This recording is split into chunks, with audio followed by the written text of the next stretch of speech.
En fait, on s'aperçoit qu'il y a un énorme mouvement en ce moment, mais il y a eu un tel mouvement contraire, tellement long, avec tellement de moyens, qu'il faut vraiment là qu'on mobilise toute notre énergie, tant au niveau de la société civile que des politiques. Selon moi, mais je peux me tromper, je ne suis pas politicien, mais pour moi les politiques suivent la société civile, ils ne la précèdent pas. Après, la bonne nouvelle, c'est que, encore une fois, le changement ne vient jamais de la majorité, il vient toujours d'une minorité. Donc il faut qu'on soit une minorité active et qui se fasse entendre, et ce film m'a permis ça. Voilà. On ne peut pas continuer à manger plus, et puis à avoir toujours moins de surface à cultiver, avec en plus des techniques agricoles qui font qu'on plafonne à un moment.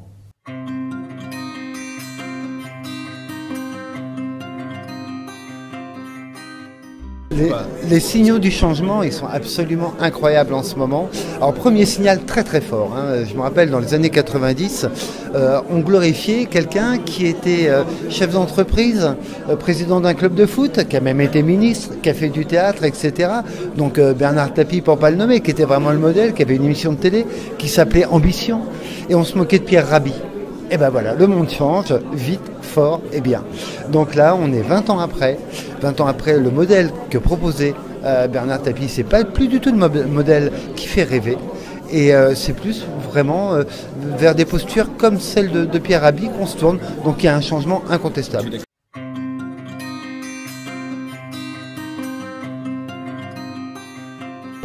Alors moi, j'aurais tendance à dire qu'il est urgent de prendre son temps. Voilà. Et il faut s'y mettre maintenant, c'est sûr, il faut s'y mettre maintenant, mais s'inscrire dans le temps, dans la durée. Voilà, à la différence d'effectivement beaucoup de politiques qui réagissent au coup par coup, etc. Il faut s'y mettre, voilà, il faut commencer. Je pense qu'il ne faut pas attendre. Par contre, il faut réagir urgemment et dans le temps long. Voilà.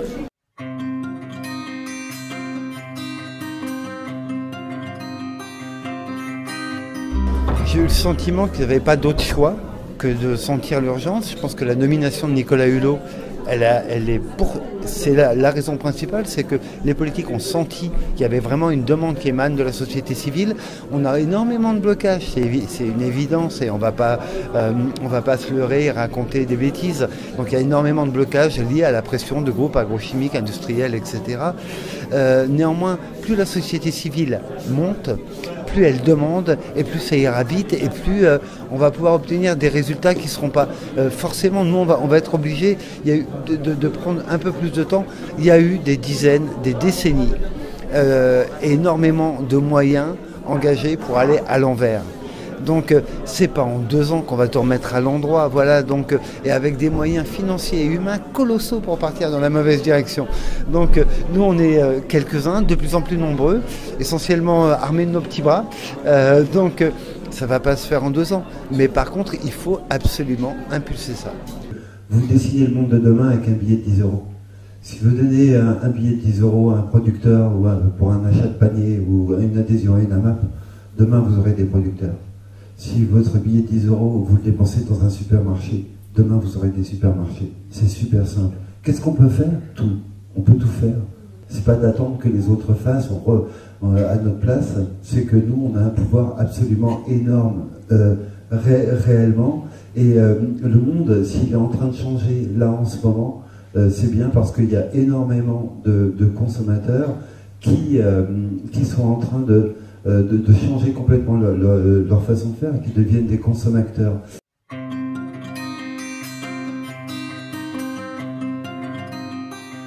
Le vrai fond du film, en fait, pour moi, et on le voit bien avec tous les gens que rencontre Max et que Ferme d'Avenir met en relation les uns avec les autres, que ce soit des politiques, que ce soit des associatifs, que ce soit des botanistes, que ce soit Vincent qui est agriculteur, c'est réunir les mondes. Il est plus temps de se battre là maintenant. À un moment, c'était très bien, dans les années 60, qui est le mouvement bio qui s'oppose au rouleau compresseur de l'agrochimie qui allait écraser tout le monde. Et là, il fallait lutter contre.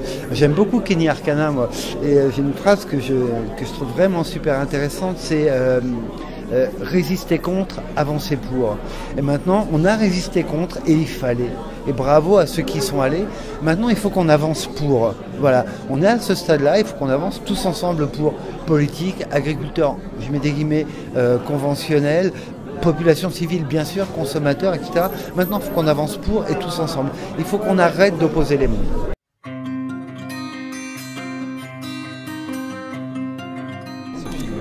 C'était très intéressant, c'est un petit peu dans l'air du temps.